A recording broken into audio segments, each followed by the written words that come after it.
Everybody, day 69 of the blog. Had a great day of classes and meeting with Bending the Arc, our social justice and activism club here at Bellevue High School. And then today was supposed to be a workshop centered on racism, specifically on the Black Lives Matter movement. And so we had some great conversations. I wanted to challenge the students because they are constantly challenged by their peers and by adults and different people as to why Black Lives Matter. And kind of as a proxy for even some of the teachers like myself who wear Black Lives Matter shirts, and students that others perceive as, being close to us or having similar beliefs to us or things like that, they get a lot of flack about, why Black Lives Matter. And so I challenge the students to think about, is Black Lives Matter, the movement, the hashtag, all of it, is it too divisive to be successful and efficient in bringing about racial justice in the United States? And I think that's something that needs to be thought about, needs to be talked about, even if ultimately I don't agree and think that it's not too divisive. And they got into some really good conversations, and it was really interesting to hear different perspectives about what the arguments are against Black Lives Matter and where those arguments come from. And students, were able to dig down and to get into issues about, what is the acceptable way to protest? What is an acceptable hashtag? What is an acceptable slogan? Because it seems like throughout most of American history, it doesn't matter how people of color protest. It doesn't matter what their slogan is, what their beliefs are, what their vision is, who their leaders are. The vast majority of white Americans are going to be against that. Everybody wants to make it's not about race. It's not about race. I'm not against Black Lives Matter because they're black. I'm against them because of this or that or whatever.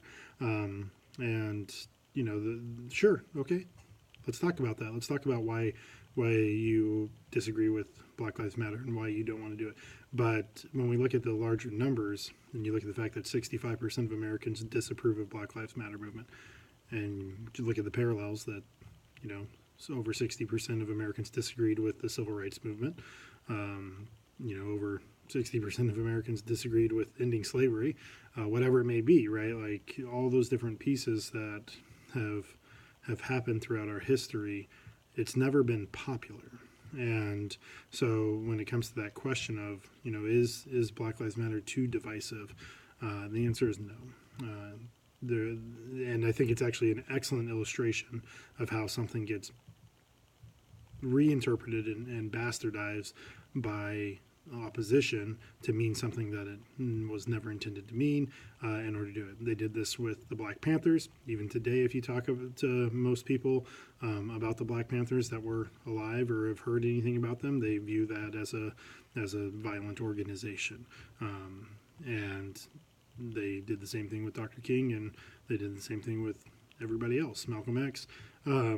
Anybody who stood up to oppression and supremacy has been challenged. So I just, I would love to hear from anybody that disagrees with the Black Lives Matter movement and the slogan, to really dig down into what would be an acceptable way. What is the right way to fight for justice and equity? And I don't know. I would love to hear what anybody has to say. If you have something and you think you got it, then please comment down below, and I'll try to get back to you. But it just is something that I've never heard adequately answered. Is every time people come against any type of protest, whether it's Kaepernick's or Black Lives Matter or whatever it may be, or Dr. King, what is the alternative that you would like to see and that you think would be effective? Because it's been 400 years. And white America still isn't listening to people of color. And they've tried a lot of methods. So let me know, and we'll see you tomorrow. Thanks.